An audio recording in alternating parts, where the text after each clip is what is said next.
창세기 말씀, 창세기 16장 말씀. 나를 살피시는 하나님, 나를 살피시는 하나님이란 제목을 가지고 하나님의 말씀 증거하도록 하겠습니다.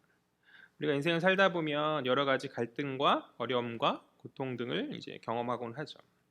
그것은 유한한 한계를 가진 인간의 어쩔 수 없는 그런 현실이기 때문에 누구도 피할 수 없는, 그것이 부한 자나 가난한 자나 할 것 없이, 또 높은 자나 낮은 자나 할 것 없이 누구나 고통과 여러 고난의 어려움을 겪고 그로 인해서 힘들어 하는 것이죠.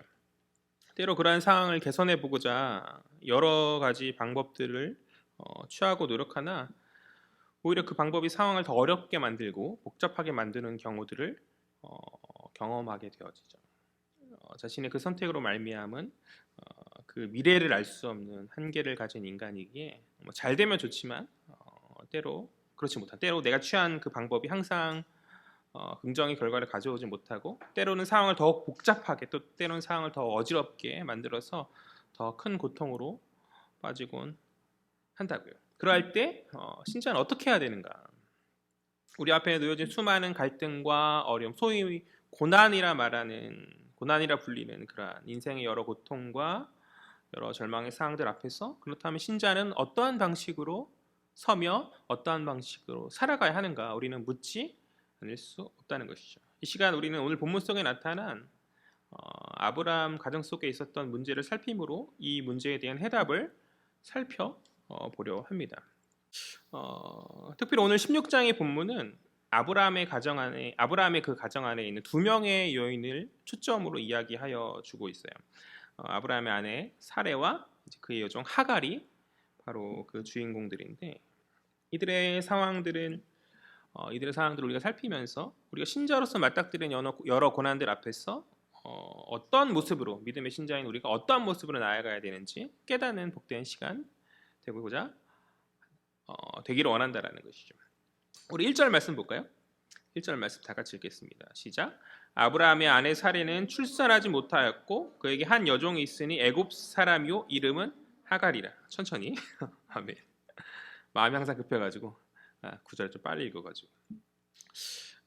앞선 15장의 아브라함의 시각에서 그러니까 15장에서 아브라함의 그 시각에서 하나님의 약속에 관한 불신을 지난 시간 다루었었다면, 이제 16장에 와서 이제 그 불신의 초점이 아브라함에서 이제 사레로 옮겨지고 있는 거죠. 앞선 15장에서 아브라함은 자신이 그 자식 없음으로 인한 그 해결 앞에서 하나님 앞에 토로하면서 회의적으로 하나님께 나아가면서 자신의 종인 엘리에셀을 자신의 후사로 세워야 되는가 하나님께 그렇게 물었었잖아요. 그에 대한 대답으로 하나님께서는 분명하게 말씀하셨죠. 아브라함의 몸에서 이제 후사가 나올 것을 확증하셨고, 특별한 언약을 하시죠. 짐승을 쪼개고 그 사이를 하나님께 지나가시는 그런 특별한 언약을 통해서 그 자손의 번영과 더하여 땅의 약속을 지난 시간에 하나님께서 확증하여 주셨죠. 그러한 하나님의 언약을 아브라함이 믿었고, 아브라함이 이제 가져갔던 이제 불신은 걷어지고 확신으로 그가 나올 수 있게 되었던 것이죠. 그러나 사레의 입장에서 볼 때 그것은 자신의 남편이 아브라함에게 임한 언약이고, 그 언약의 성취에 있어서 사레 그 자신이 그 언약 성취의 어떤 역할에 포함되는지는 사실 알 수 없는 거죠. 오히려 오랜 기간 자식의 태가 없는 자신의 상황에 비추어 보았을 때 하나님의 그 계획에 자신의 역할은 들어가 있지 않는 것으로 생각하는 것이 어쩌면 자연스러운 것 같아요. 그러니까 3절을 보니까 그들이 가나안 땅에 들어온 지 벌써 10년이 지났다라고 이야기하고 있거든요. 10년이 지난 그런 상황인데, 그러니까 굉장히 오랜 시간 이미 지났고 사라의 나이가 지금 75세쯤 되어지는, 그러니까 굉장히 적지 않은 태의 그런 것이 끊어지고 있는 그런 상황 가운데서 하나님께서 이제 15장에서 지난 시간 15장에서 분명히 아브라함으로 말미암은 그의 몸에서 태어날 후사는 확증하시나, 그것은 아브라함의 몸에서 태어날 후사이지 사라의 몸에서, 그러니까 사레의 몸에서 태어날지는 알 수 없는 그 불투명이 있는 것이죠. 그러니까 사레는 그 하나님의 그 언약의 성취함에 있어서 자신의 그 어떠한 역할이 없다라고 생각하고 대안을 찾고자 한다라는 것이, 그 눈물 나는 선택이 바로 자신의 여종인 하갈을 일종의 어떤 대리모로 그 집안에 드리는 바로 그런 것이죠. 이러한 살해 행동 이해되는 측면이 있어요. 방금 말했듯이 오랜 시간 그녀의 몸에서 자녀가 나올 기미가 없는 상황 가운데 이제 가나안 땅에 온 지도 벌써 10년이 지난 10년이 넘어가는 그런 상황 가운데 살해의 마음은 조급하지 않을 수 없는 것이죠. 어느 랍비는 고대 사회에서 10년 이상 자녀를 갖지 못한 아내는 이혼 사유가 된다라고 그렇게 이야기하였는데, 그러니까 그런 상황과 더불어서 태가 있다면 그것은 하나님의 보호를 받은 자이지만 그렇지 못하면 저주받은 자로 간주되었던 당시의 어떤 사회적 종교적 분위기도 사라에게 많은 마음의 상처와 압박을 주었을 것이고, 그리고 여족장이죠. 사라는 여족장으로서 그 집안의 미래에 대한 책임 있는 그런 위치 가운데 사라의 마음에 많은 짐이 되었을 것이라는 것이죠. 즉 사례는 무언가 자신의 문제에 관한 돌파구가 보이지 않는 그런 답답한 상황 가운데서 어떻게든 그러한 상황을 벗어나고자 나름의 해결책을 찾았고, 그것이 자신의 여종이었던 하갈을 아브라함에게 드리는 것이죠. 원하진 않았지만 어쩔 수 없는 그런 선택을 그녀가 하고 있다는 것이죠. 그렇기 때문에 그러하기에 사례의 이러한 행동은 이해가 되는 측면이 분명히 있어요. 그러나 인간적인 눈으로 사례를 바라볼 때 우리가 이해되는 측면이 있으나 성경 기자는 그것을 긍정적으로 보고 있지는 않는 것 같아요. 먼저 이 행동이 가져올 결과로 말미암은 결과론적 측면에서 그렇고, 또 다음으로 이 본문 속에서 내포된 의미론적 측면에서 이제 그러한데, 결과론적 측면과 의미론적 측면에서 살필 때 성경 기자는 사례의 이런 행동을 좋게 보지는 않는 것 같다. 먼저 결과론적 측면에서 살피고 이야기하면 사례의 이런 행동은 좋은 결과를 가져오지 못했죠. 좋은 결과를 가져오지 못했다. 계속 살피겠지만 사례의 이러한 행동으로 말미암아서 그 가정이 이제 갈등 가운데 놓이게 되죠. 상황이 더욱더 복잡해지는 사례와 사례도 사라가 익숙해요. 사라 뭐 혼용하더라도 나중에 이제 사례가 사라로 바뀌잖아요, 이름이. 아무튼 이 사례가 하갈과 경쟁하는 상황이 되죠. 하갈을 아브라함에게 드림으로 말미암아서 이제 사례가 그 이후의 일들을 생각하지 못하였던 것 같아요. 그런데 이제 하갈이 임신하게 되고 사례를 업신여기는 상황 가운데 경쟁하는, 그러니까 그 가정이 깨어지는, 그 가정의 평화가 깨어지는 원인을 초래했을 뿐만 아니라 이후에 가서 이제 아브라함이 사례로 이삭을 낳죠. 사례로 말미암아 이삭을 낳는데 그 정당한 계승자잖아요. 그 정당한 계승자가 하갈이 낳은 자녀 이스마엘에 의해서 위협을 받게 되는 상황. 그리고 그것은 단순히 이 가문 안에서의 어떤 문제를 넘어서서 오늘날 하나님의 선택받은 하나님의 백성과 그렇지 그 테두리 바깥에 있는 사람들과의 갈등과도 연결되는 엄청난 문제를 가지고 있는. 근데 이러한 결과론적 측면에서 성경 기자는 이 사례의 행동을, 오늘의 이 모습을 긍정적으로 보고 있지 않는다. 또 다음으로 의미론적 측면을 살펴보면 하나님의 복에 대해서 우리가 창세기를 쭉 살펴보지만 하나님 주신 어떠한 그런 복에 대해서 인간이 자신의 어떤 행동으로 그것을 이루려고 할 때 그것은 항상 좋지 못한 결과들을 가져왔음을 우리는 생각해 보아야 하는 것 같아요. 인간이 어떤 무언가를 만들어내고자 하고 무언가를 하나님께 닿고자 무언가 하려는 그런 행동들 있잖아요. 그런 것이 항상 좋지 못한 결과를 가져왔었죠. 창세기 4장에서 이제 에덴에 쫓겨난 하와가 이제 가인을 낳는 이야기가 창세기 4장에 있는데, 가인을 낳았을 때 하와가 고백하기를 여호와로 말미암아서 내가 그것을 취하였다라고 말하거든요.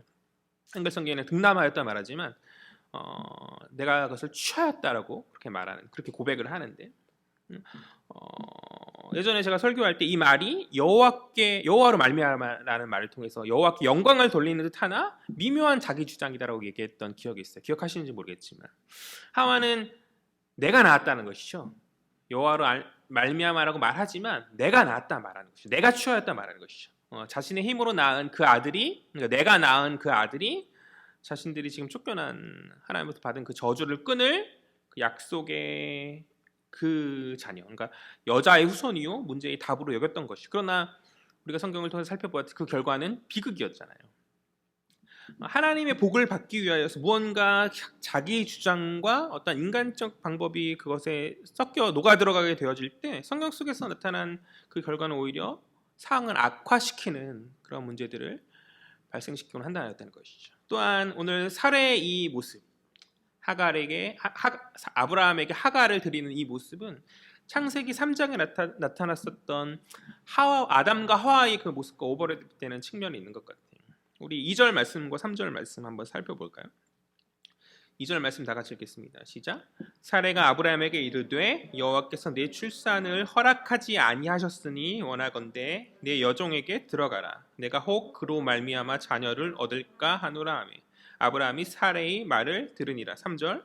아브라함의 아내 사레가 그 여종 애굽 사람 하갈을 데려다가 그 남편 아브라함에게 첩으로 준 때는 아브라함이 가나안 땅에 거주한 지 10년 후였더라. 아멘.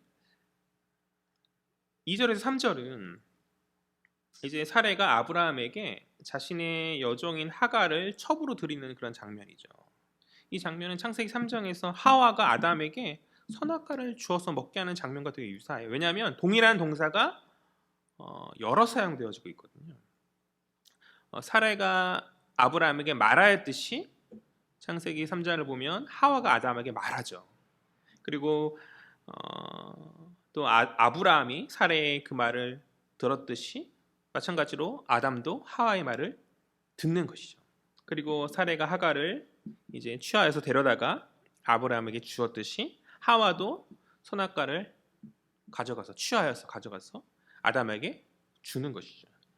이렇듯 창세기 3장에 있었던 동일한 동사의 반복 사용을 통해서 어떤 평행을 이루고 있는 이 본문과 창세기 3장과 16장의 평행을 이루고 있는, 그러니까 의미론적으로 우리에게 들려주고 싶은 저자의 어떤 메시지가 있는 것이죠. 평행을 이루는 것을 근거로 하여서 어떤 의미론적인 것을 볼 때 오늘 저자가 우리에게 말하고자 하는 그런 메시지가 있는데, 그것은 바로 16장에 나타난 사라의 이 행위가 자신의 그 조상이었던 하와의 행위와, 다시 말해서 하와의 실수와 마찬가지인 실수인 것이다. 그러니까 의미론적 측면에서 이 사례의 행동을 저자는 긍정적으로 보고 있지 않다라는 것이죠.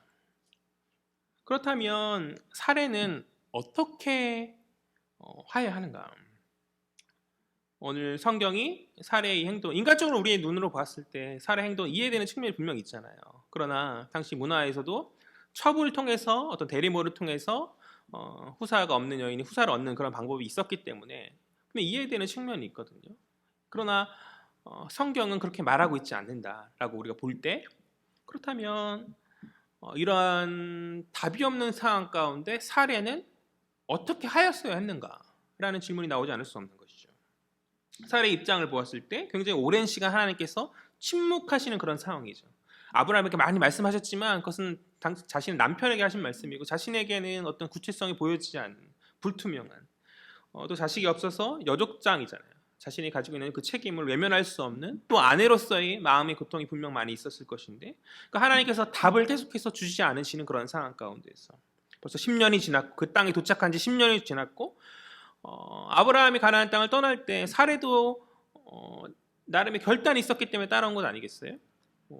당시 여자이기 때문에 어쩔 수 없이 따랐다 말할 수 있겠지만, 그럴 수도 있었겠지만 저는 그렇게 보지 않거든요. 사례도 엄청난 믿음을 보이고 순종하여 따라왔을 것이라 저는 생각하거든요. 그런데 도착한 지 10년이 지났지만 어떤 사인이 보이지, 자신에게 어떤 사인이 보이지 않는 그런 상황 가운데서 그러한 상황 가운데 사례는 어떠한 선택을 하여야 했는가? 하나님의 뜻을 분별하고 좀 더 큰 믿음을 가졌어야 했다고 생각해요. 제가 쉽게 말하죠. 큰 믿음을 가졌어야 한다고 생각합니다. 분명 15장의 아브라함의 몸을 통해서 후사가 날 것이라는 그런 어떤 구체적인 말씀과 같은 그 말씀이 사례에게 들리지 않았지만, 그러니까 사례의 몸을 통해서 후사가 날 것이다라는 말을 사례가 들었다면 그래도 확신했을 거예요. 하나님 그렇게 말씀하지 않으셨잖아요. 그러나 그렇지만 그 아브라함에게 하셨던 그 말씀을 곰곰이 되씹어 보면 원래 부부라는 것이 원래 둘이 하나가 되어 한 몸이 되는 것이잖아요. 그렇다면 아브라함의 몸에서 날 자는 사라의 몸에서 날 자로 그렇게 긍정적으로 해석할 여지가 있다는 것이죠. 비록 하나님께서 자신의 그 남편에게처럼 명확히 말씀하진 않으시고 자신을 불투명하게 대하였다 할지라도 사라의 상황이 많이 불리하죠. 그리고 많이 어렵다 할지라도 좀 더 큰 믿음으로 나왔으면 좋지 않았을까. 그러나 보이지 않는 중에, 명확치 않는 중에, 불투명함 가운데에서 사실 주의 뜻을 깨닫고 큰 믿음으로 나아간다는 것은 말처럼 쉬운 일이 아니죠. 그죠? 쉽게 얘기했지만 큰 믿음을 가졌으면 좋았지 않았을까? 크게 쉽게 얘기했지만 사실은 보이지 않는 중에 그렇게 한다는 건 명확치 않은 불투명한 상황 가운데 하나님의 침묵이 오랜 기간 계속되는 것처럼 보이는 그런 상황 가운데 이러한 믿음을 갖는다는 것, 하나님 뜻을 분별한다는 것 쉽지 않단 말이죠. 그래서 여기까지 연약했던 사례의 모습을 넘어갈 수 있을 것 같아요. 이해되는 측면이 있는 것 같아요. 그렇지만 지적하고 싶은 것은 뭐냐면 적어도 주의 뜻을 분별하는 믿음을 그의 상황으로 말미암아서 그녀가 소유하지 못하였다 할지라도 적어도 지금 엄청난 선택을 그녀가 하는 거죠. 그 집안의 가정 가운데 집안의 위계가 흔들릴 수도 있는 자신의 남편에게 다른 여자를 드리는 그런 엄청난 선택 앞에서 적어도 그녀는 하나님 앞에 기도로 물었어야 하지 않는가. 오늘 본문 속에서 사례는 하나님께 기도로 구하는 모습을, 하나님께 묻는 그러한 모습을 보여주지 못하고 있죠. 아브라함이 12장에 부르심을 받을 때 16장에 오기까지 사례의 모습은 항상 수동적이죠. 남편에 의해서 애굽으로 어떻게 이렇게 애굽 왕 바로에게 넘겨져가는 그런 상황 가운데서 사례는 어떠한 행동을 보이지 않잖아요. 항상 수동적이고 그러한 그녀가 16장에 와서 드디어 어떤 무언가 능동적으로 이를 주관하면서 이렇게 나아가고 있는데 그러한 능동적인 모습 가운데서 안타깝게도 하나님의 뜻을 묻는 그러한 간구의 기도는 보이지 않았다라는 것이죠. 그러하기에 그전 앞서 이야기했던 하나님의 뜻을 분별함과 큰 믿음을 보이지 않는 것도 자연스럽죠. 신자가 어떻게 보이지 않는 중에 보고 주의 뜻을 헤아리면서 큰 믿음으로 나아갑니까? 그러니까 기도함 가운데 하나님의 그 하나님 앞에 간구함 가운데 그렇게 나아갈 수 있는 것, 하나님 주신 믿음 안에서 그렇게 나아갈 수 있는 것이죠. 믿음으로 분별함으로 그렇게 나올 수 있는 것이죠. 사례는 자신의 선택 앞에서 기도하지 않았고 그러하기에 상황은 더욱더 악화되고 복잡한 가정의 위기를 초래한 거죠. 그러니까 이 부분은 지적해야 될 문제인 것 같아요. 그렇다면 이 기도의 맥락에서 앞서서 그냥 가볍게 넘어갔었던 사례가 주의 뜻을 분별함과 큰 믿음의 부재도 문제가 아닐 수 없다라는 것이죠. 하나님 우리에게 밑도 끝도 없이 당신의 뜻을 분별하는 어떤 지혜와 큰 믿음을 요구하지 않으시죠. 그러나 모든 상황 가운데 기도함으로 나아가는 신자에게 반드시 당신의 뜻을 알리시고 믿음의 확증을 주시는 분이신 줄 믿습니다. 그렇다면 우리의 모든 선택 가운데서 주의 뜻에 어긋나는 그러한 것, 우리가 믿음 없음으로 나아가는 그러한 모습들은 문제죠. 이제 문제가 되는 것이죠. 왜요? 그것은 내가 주의 뜻을 구하며 나아갔던 어떤 기도의 모습이 없었기 때문에 그런 것이니까. 정리하면 오늘 사례는 자신과 자신의 가문의 방향을 결정하는 엄청난 그런 선택의 문제 앞에서 기도함으로 하나님 앞에 나아오지 못하였다. 그것이 바로 그녀의 가정에 치명적 실수를 가져오는 원인이었고 우리 함부로 믿음이 없다 비난할 수 없지만 사실 그것도 문제시할 수 있는 것은 그 믿음의 어떠한 원인이 되어지는 동인이 되어지는 하나님께 구함이 그녀에게 없었기 때문에 그러니까 그녀가 믿음이 없는 것은 기도하지 않았기 때문인 거죠. 오늘날 신자가 이 땅을 살아감에 있어서 믿음이 흔들리고 하나님 앞에 회의적인 모습으로 불신의 모습으로 나아가는 것은 어쩌면 기도함이 없기 때문 아닌가요? 믿음이 없은 것은 정죄받을 비난받은 일이 아니나 기도함이 없는 가운데 믿음이 없는 것은 문제인 것이죠. 안 그래도 어려운 우리 인생이 왜 자꾸 복잡하고 어려워집니까? 우리가 주의 뜻을 분별하지 못한 채 믿음 없이 살아가기 때문에 그런 것이죠. 무엇보다 그 믿음 없음의 원인이 되는 하나님과의 어떠한 소통함이 없기에 모든 상황 가운데 주의 도움을 구하며 주님을 신뢰하는 그 기도의 모습 가운데서 주를 찾지 않기에 우리의 삶이 고단함이 해결되어지지 않은 채 복잡해지는 것은 아닌가. 이 부분에 대해서 우리 스스로 한번 점검해 보면서 나아가는 시간 되었으면 좋겠어요. 우리는 주께 기도함 가운데 방법을 찾고 있는가? 주께 기도함 가운데 우리의 믿음을 소유하며 나아가고 있는가? 나를 살펴주시는 주님에 대한 분명한 인식이 오늘날 우리들에게 있는지 한번 고민해 보았으면 좋겠습니다. 입으로는 주를 믿으며 시인하고 고백하나 삶의 현장에서 맞닥뜨리는 많은 문제들 앞에서 막상 그것의 해결의 그 방안을 살펴보면 주의 뜻을 분별하지 못한 채 내 뜻대로 행하죠. 내 뜻대로. 왜요? 기도하지 않으니까. 눈에 좋을 대로 내가 생각하기에 괜찮은 방법대로 그때그때의 방법대로 그렇게 방법을 찾아 나아간다는 것이죠. 하나님의 뜻을 뒤로 한 채 유혹에 쉽게 넘어가서 보암직스럽고 먹음직스러운 선악을 하는 열매를 바라보며 어리석은 선택을 하였던 그 하와처럼 오늘 자신의 상황과 처지에 매몰되어서 하나님의 뜻을 묻지도 않은 채 제멋대로 선택하는 거죠. 성급하게 선택하는 것이죠. 그래서 상황을 더욱더 복잡하게 만든 이 사례처럼 그러한 모습 우리들의 모습이 아닌가. 혹 현실의 고난과 갈등과 여러 미혹을 맞닥뜨리는 우리 상황 가운데 그것을 대처하는 우리들의 모습이 아닌가 한번 생각해 보자는 것이죠. 나를 살피시는 주님에 대한 분명한 확신이 있다면 고난의 상황 가운데 주께 부르짖으며 주님을 찾아야 하는 줄 믿습니다. 찾는 자에게 주께서 답을 주시 않으시겠냐는 것이죠. 나를 살피시는 주께서 반드시 응답하여 주시고 역사하여 주시는 줄 믿습니다. 그러한 구함 가운데 우리의 믿음이 생겨나는 것이고 우리가 주의 뜻을 분별할 수 있는 것이죠. 구하지 않는데 어찌 하나님 뜻을 알며 구하지 않는데 어찌 하나님께 응답을 바랄 수 있겠냐는 것이죠. 흥미로운 건 뭐냐면 사례의 이러한 선택 앞에서 아브라함 역시 마찬가지죠. 아브라함 역시 주께 답을 찾지 않고 있어요. 나중에 이제 이삭이 그들의 자녀인 이삭이 불임일 때는 이삭은 기도하거든요. 교훈을 얻은 거죠. 그러나 안타깝게도 아브라함 역시 사례와 아브라함 이때의 아브라함은 주께 답을 찾지 않죠. 그냥 사례의 요구를 그가 수용하죠.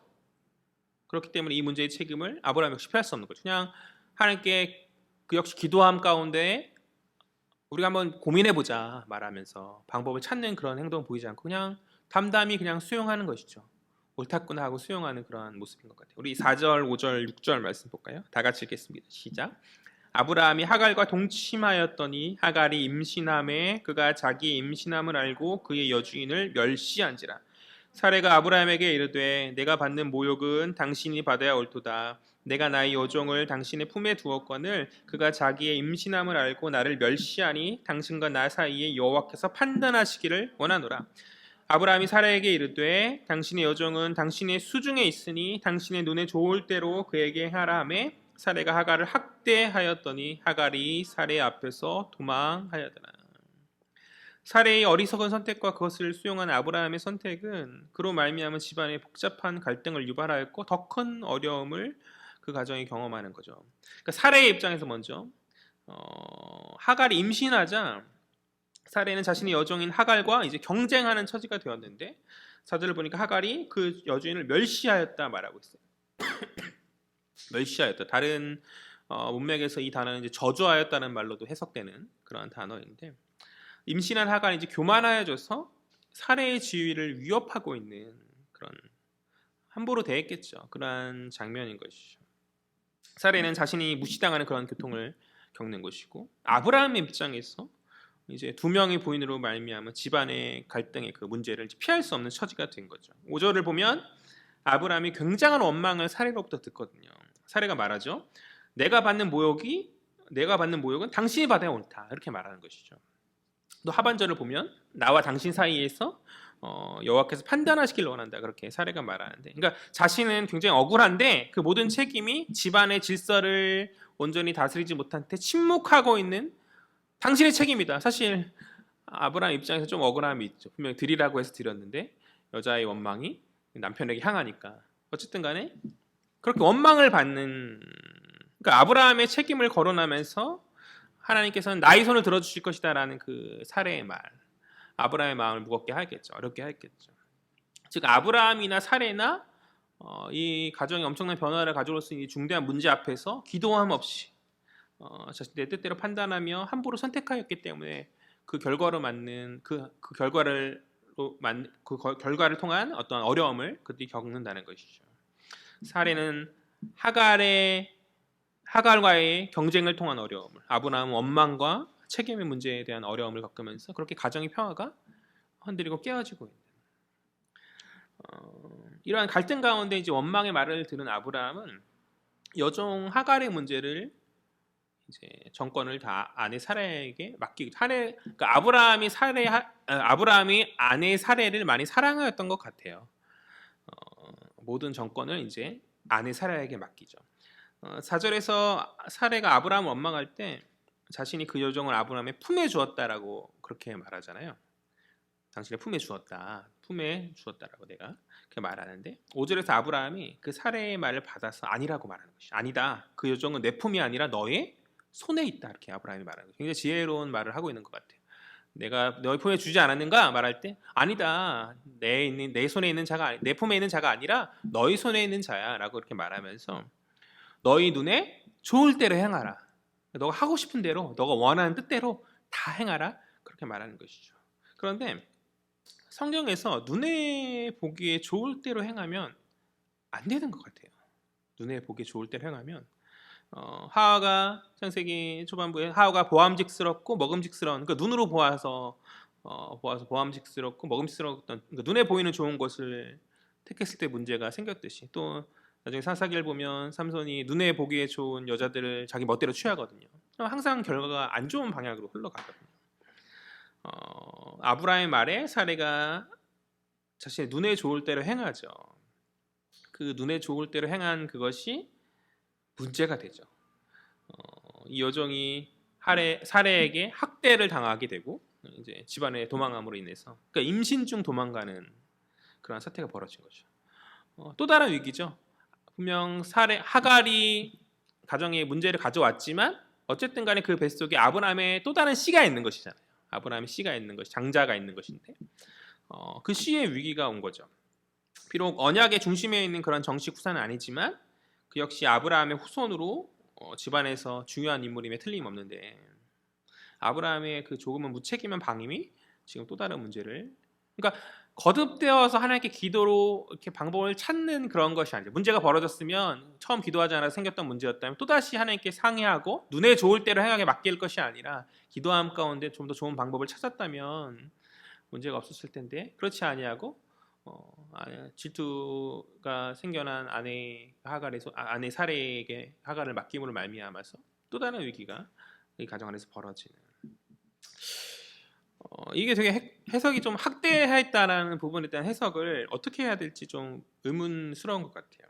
6절에서 이제 사례가 하갈을 학대하였기 때문에 도망갔다 말할 때 단순히 원래 주종의 질서를 회복하기 위한 어떠한 행동을 한 것인지 아니면 그것을 넘어서서 어떤 실질적인 괴롭힘과 학대가 있었는지 또 학대가 있었다면 그 강도가 어느 정도인 것인지 사실 이 짧은 문맥에서는 정확히 알 수가 없기 때문에 함부로 말할 수 없지만 중요한 것은 어쨌든 간에 이 사례의 명예 그 가정의 여주인으로서의 사례의 명예는 이제 완전히 깨어지게 된 거죠. 깨어지게 된 것이죠. 앞선 5절의 상황까지만 하더라도 그죠? 사례는 동정의 여지가 있어요. 사례에게 비록 자신이 실수로 말미암은 것이지만 어쨌든 간에 그 집안 안에서 자녀를 갖지 못하였던 여자가 소외를 당하는 그런 상황 가운데 사례에게 동정의 여지가 있지만 이 6절의 학대함으로 말미암아서 이제 그 동정의 시각이 사례에서 하갈로 옮겨지게 되는 거죠. 그렇다면 이 고난받는 여인을 하나님께서 어떻게 다루시는가? 한 명의 여인인 사례를 살펴보았고 이제 두 번째 여인인 하갈을 살펴볼 것인데 그렇다면 이렇게 가정 안에서 고난받고 학대받아서 이제 그 집안을 쫓겨나서 도망간 이 하갈을 하나님께서 그렇다면 어떻게 다루시는가? 우리 7절 말씀 보죠. 7절 말씀 다 같이 읽겠습니다. 시작. 여호와의 사자가 광야의 샘물 곁 곧 술길 샘 곁에서 그를 만나. 8절. 이르되 사레의 여종 하갈아 내가 어디서 왔으며 어디로 가느냐. 그가 이르되 나는 내 여주인 사레를 피하여 도망하나이다. 본문의 배경이 이제 바뀌고 있죠. 아브라함의 장막에서 아브라함의 집에서 광야의 샘물 술길 옆이다. 술길 샘 옆이다. 수루라는 단어죠. 수루라는 그런 단어인데요. 그러니까 정확하게는 수루로 가는 길이죠. 수루길. 그러니까 수루로 가는 길을 말하는 거예요. 술이란 지명에 도착함이 아니라 수루로 가는 길. 그러니까 그러니까 술이라는 것은 성벽을 뜻하는 단어예요. 성벽. 무엇을 말하는 거냐면 애굽 성벽을 말하는 거거든요. 그러니까 애굽 성벽이 있는 국경 지역이 바로 술 지역인 것이죠. 그녀가 수루로 가는 길에 있다라는 것은 자신의 고향이었던 애굽을 향해 가고 있음을 살필 수 있죠. 오늘 본문의 초반부에 그녀가 애굽인 출신이었음을 분명히 밝히고 있잖아요. 그러니까 과거 아브라함이 애굽왕에게 사례를 누이라고 속이고 후에 이제 여러 재물과 종들을 받고 돌아올 때 아마도 그때에 하갈이 아브라함의 가게에 편입된 것은, 그러니까 아브라함이 어떤 실수를 통해서 문제가 발생했을 때 하갈이 이제 그 하나님의 은혜 안에서 그렇게 편입된 것이 아닌가. 그러니까 13장에 있었던 아브라함의 실수가 오늘 16장에서는 살해의 실수가 되어지는 것이죠. 그리고 그 영향으로 말미암아서 21장의 여종의 아들 이스마엘이라는 후사를 통해서 하나님의 약속의 계보가 위협을 받고, 그리고 오늘날 이슬람이라는 여러 큰 세력이 영향을 끼치고 교회에 위협이 되는 그 실수의 파급력이 굉장히 흥미롭기도 하고 시사하는 바가 큰 것 같은데, 어쨌든 여종의 아들이 하나님의 언약의 틀 안에서의 속하여 준 후사는 아니지만 그러나 하나님께서 외면치 않으시는 것이죠. 하갈에게 당신의 사자를 보내시죠. 그리고 그녀의 갈 길을 깨닫게 하시고 확실한 약속으로 미래를 밝히고 계신다. 8절을 보니까 사례의 여종 하갈아, 내가 어디서 왔으면 어디로 가느냐라는 하나님의 질문은 그녀에게 냉정한 현실을 깨우치는 하나님의 질문이라 생각해요. 먼저 사례의 여종 하갈이라는 이 타이틀로 부르시죠. 이 타이틀로 부르심은 그녀의 여종이라는 그녀의 정체성을 하나님께서 깨닫게 하시는 것이고, 또한 이어지는 하갈이 어디서 왔는지, 어디로부터 왔는지, 어디로 가는지 하나님 모르셔서 물으셨겠어요? 그것이 아닌 것이죠. 하갈이 아브라함의 집에 억압받는 종된 신분으로부터 자유를 찾아서 떠나왔으나 그 끝이 그녀가 생각하는 좋은 결과가 아님을 암시하여 주고 계신 거죠. 네가 어디로부터 와서 어디로 가느냐 그렇게 말씀하시면 그것이 좋지 않은 거야 라고 말씀하시는 거예요. 그것이 옳은 선택이 아님을 말씀하시면서 냉정한 현실 인식을 그녀에게 촉구하시는 것이죠. 9절 말씀 보죠. 9절 다 같이 읽겠습니다. 시작. 여호와의 사자가 그에게 이르되 내 여주인에게로 돌아가서 그 수하에 복종하라. 아멘. 하나님께서 하갈에게 돌아가라 말씀하시죠. 어디로 돌아가요? 사례에게 돌아가라 말씀하시죠. 너가 자유를 찾아 떠나왔지만 그것은 아니다. 사례에게 돌아가서 그리고 복종하라 라고 말씀하시죠. 그러니까 하나님 이 구절을 볼 때 하나님이 불합리하고 어떤 잘못된 기존 질서를 옹호하시는 분인가 그렇게 생각할 수 있으나, 그렇다기보다는 하갈이 가는 그 여정은 광야의 척박한 길인 것이죠.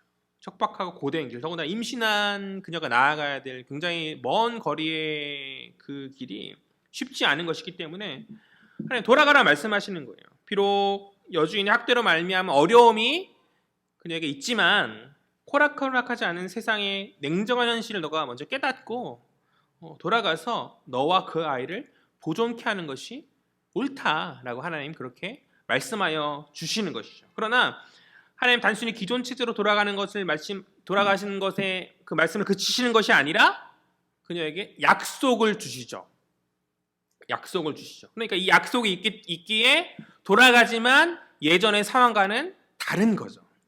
여전히 그 상황은 동일하지만, 여전히 그 상황은 반복되지만, 그러나 이 약속이 있기에 그녀는 과거와 다른 마음으로 돌아갈 수 있는 거죠. 우리 10절과 11절 약속의 말씀이 있는데요. 다 같이 읽어보도록 하겠습니다. 10절 시작.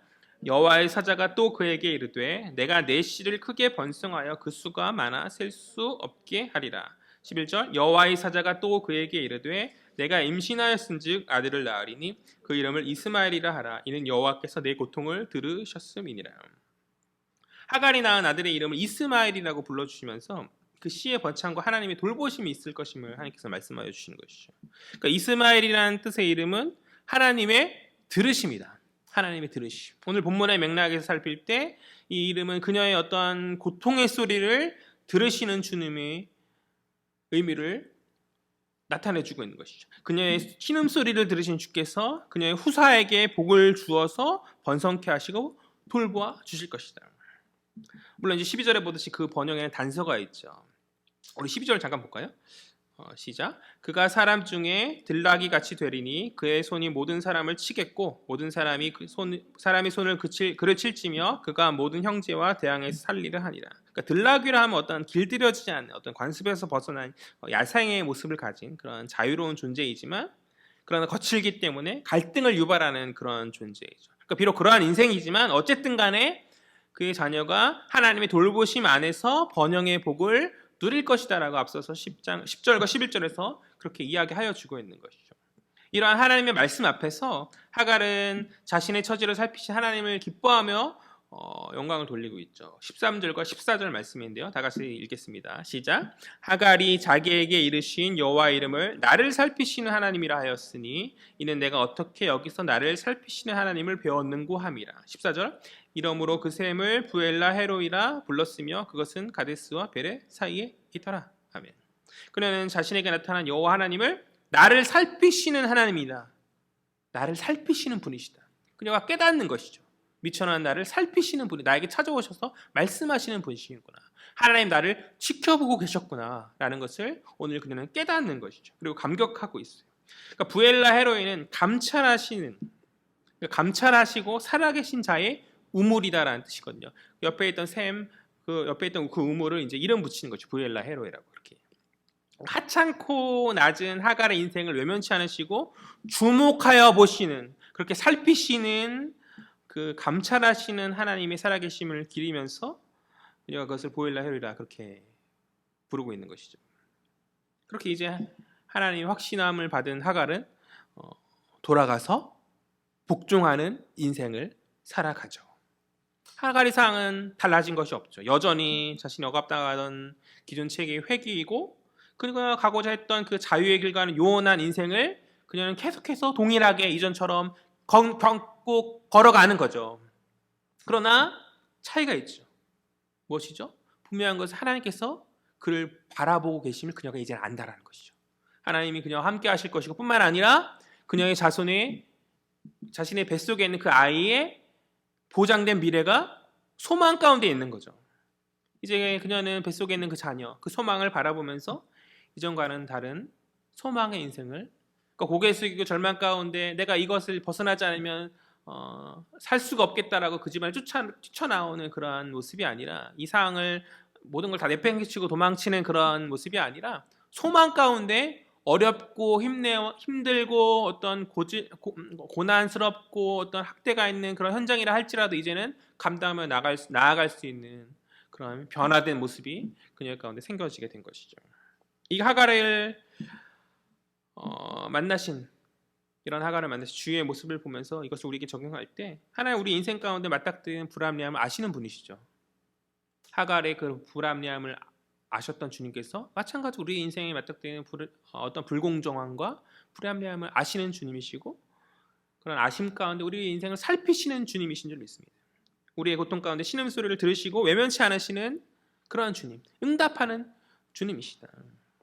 우리가 여전히 험악한 세상에 살아가고 있으나 그럼에도 모진 인내로 어려움을 감당할 수 있는 것은 나를 살피시는 주님이 함께 계심을 알기에 우리가 다시 세상에서 담대히 살아갈 수 있는 것 아닌가요? 오늘 하갈에게 약속의 말씀 가운데 역사하시고 임하신 주께서 동일하게 우리 가운데 역사하시기에 우리는 믿음으로 서며 믿음으로 이 모든 세상의 짐들을 감당하며 나아갈 수 있는 줄 믿습니다. 오늘 말씀을 조금 정리하죠. 두 명의 여인에 관해서 우리가 이제 오늘 본문을 통해서 이야기하고 있는데 한 여인은 풍족하나 태의 열매가 없고 다른 여인은 신분이 천하고 낮으나 태의 열매가 있죠. 그러나 공통적인 것은 두 사람 모두 다 결핍을 경험하고 있다는 것이. 한 여인은 풍족하나 태의 열매가 없음을 인하여서 한 여인은 태의 열매는 있으나 낮은 신분으로 말미암아서 불합리함과 자유 없음을 인하여서 그렇게 결핍을 경험하는 거죠. 그러니까 인생이라는 것이 다 그런 것 같아요. 무언가 완벽한 인생이 어디 있습니까? 문제가 있고 어려움이 있고 결핍이 그 누구나 다 결핍이 많은 그런 인생 가운데서 신자인 우리는 주께 구하며 나아가고 있는가? 신자인 우리는 주께 구하며 나아가고 있는가? 사례는 자신의 그 결핍의 상황 가운데 구함이 아닌 자신의 방식으로 모든 일들을 처리하였죠. 그 결과 많은 복잡한 상황과 갈등의 결과를 초래하였단 말이죠. 그것은 어리석은 선택이었죠. 하갈이 가출하고 돌아왔을 때 오늘 본문에 하갈이 광야에서 만난 하나님의 임재의 그 경험을 아브라함과 사라에게 이야기하지 않았겠어요? 분명히 전하였을 것이죠. 그 근거로 15절에서 이제 하갈이 낳은 아들의 이름을 이제 하나님이 하갈에게 말씀하셨던 그 이스마엘이라는 그대로 아브라함이 동일하게 이스마엘이라고 짓죠. 그러니까 아브라함이 사가를 통해서 그 이야기를 들었고 아브라함도 인정하였기 때문에 그 아들을 이스마엘이라 이름 짓는 거죠. 이것을 통해서 우리는 쉽게 추측할 수 있는 것이죠. 우리 15절 말씀 볼까요? 15절 말씀 다 같이 읽겠습니다. 시작. 하갈이 아브라함의 아들을 낳음에 아브라함이 하갈이 낳은 그 아들을 이름하여 이스마엘이라 하였더라. 그러니까 그 하갈의 그 광야의 경험, 그 나눔을 통해서 아브라함과 사레는 살피시는 하나님에 대해서 깨달았을 것이라 저는 생각해요. 그들은 도망간 여종의 고통의 소리를 들으시는 살피시는 하나님을 깨달았을 것이다. 그러니까 하나님께서는 나를 살피시는 분이십니다라는 이 여종의 고백이 그 가정 안에서 아브라함과 사레에게 울림이 되었을 거라고 저는 생각합니다. 왜요? 아브라함과 사레는 그렇지 못했으니까, 그것을 인식하지 못했으니까, 그들의 가정 안에서 자신의 방식으로 상황을 다스리려고 하였고, 그래서 좋지 못한 결과를 가져왔었잖아요. 이 여종 하갈의 간증, 이 하갈의 나눔의 이야기는 그들의 가정 안에서 조용한 하나님의 말씀으로 그들의 마음 가운데 울려졌었겠죠. 여종의 신음을 살피는 주께서 너희의 소리를 기울이시지 않으시겠는가? 무언의 하나님의 말씀인 것이죠. 하갈을 통한 그 나눔의 이야기는, 간증의 이야기는 너희도 부르짖고 나를 찾았어야지. 하나님 하갈의 입을 통해서 그렇게 말씀하고 계신 것은 아닌가.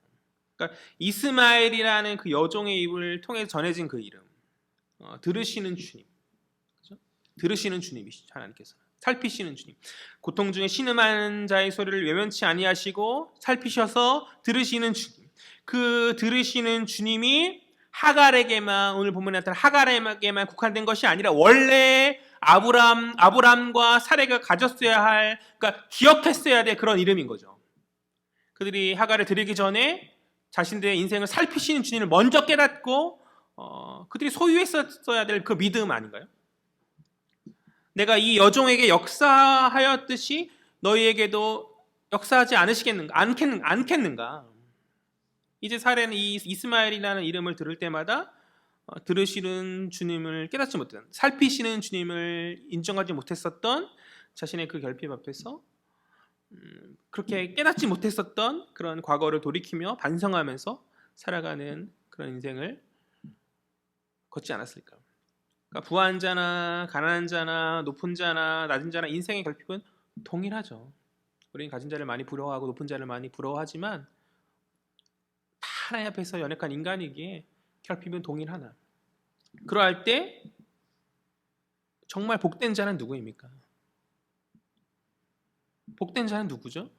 많이 가진 자가 그래도 부럽고 많이 갖고 높은 자가 그래도 복된 자입니까? 그렇지 않은 거죠. 주의 뜻을 구하며 찾는 자가, 그래서 믿음을 소유한 자가 진정 복된 자인 줄 믿습니다.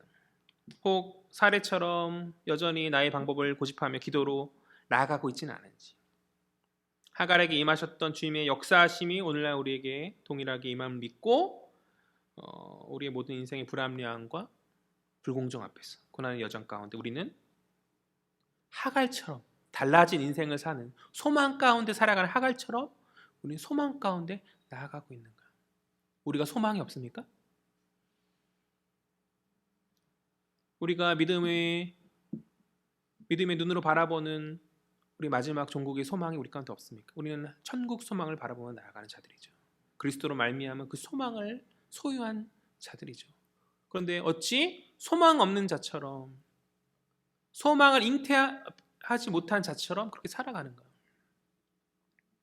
나를 살피시는 주님이 우리의 인생의 정말 주인이 되고 계신가요?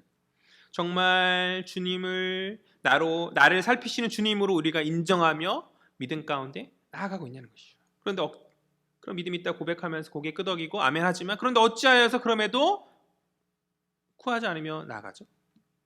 나의 절망적 상황, 어려움의 상황 가운데 그럼에도 왜 구하지 않는 거죠?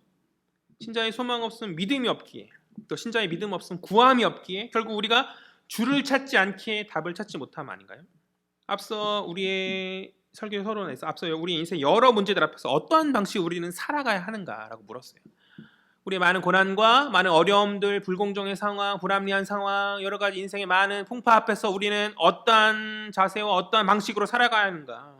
주를 찾고 구해야 한다는 것이죠. 주의 이름을 부르며 나아가야 하는 줄 믿습니다. 광야길에서 고통 가운데 있었던 연약한 여정을 찾으시고 역사하셨던 그 주님, 마찬가지로 우리의 고통의 소리를 들으시고 역사하여 주신 것이죠. 그분의 이름을 부르며 신자는 그분의 이름을 찾으며 그렇게 나아가야 하는 것이죠. 그 하나님의 역사하심의 소리가 언제까지 남의 소리가 되어야겠냐는 거예요. 교회 안에서 항상 다른 사람의 간증을 통해서 그것을 경험하면 되겠어요? 물론 그들의 간증이 은혜가 되어지고 소중하나 이제는 그 간증이 나의 간증이 되어져야 한다는 것이죠. 하갈의 입에서만 뿐만 아니라 그 집의 여주인이었던 사라의 입에서도 흘러나왔어야 함이 마땅하고 아브라함의 입에서도 흘러나옴이 마땅하고 그렇게 충만한 은혜가 옆에 있는 지체를 통해서 또 다른 지체를 통해서 그리고 나를 통해서 그렇게 충만한 은혜가 신자들 가운데 교회 공동체 안에 넘쳐야 되는 건 아닌가요? 그 가정 가운데 넘쳐야 되고 우리 공동체 안에서 넘쳐야 되고 또 내가 속한 가정 안에서 넘쳐야 되고 그렇게 넘쳐야 되는 건 아닌가요? 언제까지 남의 믿음의 고백이 나의 삶에 어떠한 동인이 되어야 되겠냐는 거죠. 내 간증이 이제 나올 때가 되지 않았냐는 거예요. 하나님 향한 믿음의 고백들이 성경 속에 나오는 몇몇 특별한 사람들의 전유물로 멈춰서는 안 되는 거죠. 그것이 진정 나의 고백이 되어지고 나의 것이 되어지는 그 순간이 우리 인생에서 멀어서 되겠습니까? 가까워야 하고 속히 우리 안에 일어나야 되는 변화인 줄 믿습니다. 그런 많은 고백들이 많이 넘쳐났으면 좋겠어요. 저도 그런 많은 고백들을 하였으면 좋겠고 주의 은혜 안에서 내가 주를 만나는 그런 은혜의 고백들이 몇몇 소수의 또 성경 속에 있는 몇몇 특별한 사람들의 이야기가 아니라 우리에게 가까운 우리에게 밀접한 그런 은혜의 고백이 되어지기를 주의 이름으로 간절히 소망합니다. 나를 살피시는 주님, 나를 살피시는 주님, 이 여인의 고백이죠. 나를 살피시는 주님, 나의 고통을 들으시고 나를 살피시는 그 주님을 우리가 한 주간 더 깊이 묵상하면서 다음 주에 우리가 만났을 때 정말 그러한 살피시는 주님을 절절히 경험하여서 고백할 수 있는 저 여러분 되었으면 좋겠어요. 하갈의 이 고백이 그들의 가정 안에 큰 울림이 되었던 것처럼 각 사람의 우리 성도들의 고백이 우리 교회 안에 큰 감동이 되어지고 울림이 되어지는 그러한 은혜의 현장을 목도하는 사역자가 되었으면 좋겠고 또 한 명 한 명 성도들이 그러한 은혜를 경험하면서 기쁨의 고백을 할 수 있는 공동체가 되었으면 좋겠고 그런 저희 목된 헤아린 교회 공동체 되어지기를 주의 이름으로 간절히 소망합니다. 말씀을 마무리하죠. 아까 마무리한다고 그랬는데 인생의 많은 어려움과 고난 앞에서 우리는 어떤 자세로 나아가야 하는가? 큰 믿음으로, 큰 믿음 어떻게? 큰 믿음 어떻게 소유할 수 있죠? 분별한 하나님의 뜻을 분별함 가운데 큰 믿음으로 나아가야죠. 어떻게 그럴 수 있죠? 기도함 가운데 나아가는 거죠. 기도함 가운데 주의 뜻을 깨닫고 나아갈 수 있는 저 여러분 되어지기를 주의 이름으로 간절히 소망합니다. 기도하겠습니다. 좋으신 하나님 은혜와 사랑에 참으로 감사합니다. 인생에 맞닥뜨리는 많은 어려움들 앞에서 나의 방법으로 분투하며 나아갔던 어리석음이 있었음을 주님 고백합니다. 온전히 주를 신뢰하며 나를 살피시는 주님이 나와 함께 계심을 깨닫는 저희들 될 수 있도록 주여 역사하여 주시옵소서. 믿음으로 설 수 있는 저희들 될 수 있도록 도와주시옵시고 그 믿음의 원인이 되어지는 근거가 되어지는 아버지 부르짖음이 우리 삶에서 일어나기를 간절히 소망합니다. 아버지 부르짖음 안에서 우리가 새 힘을 얻고 회복을 경험할 수 있는 복된 공동체 될 수 있도록 무엇보다도 기도의 자리를 찾으며 주님을 구할 수 있는 복된 공동체 될 수 있도록 주님 주장하시고 역사하여 주시옵소서.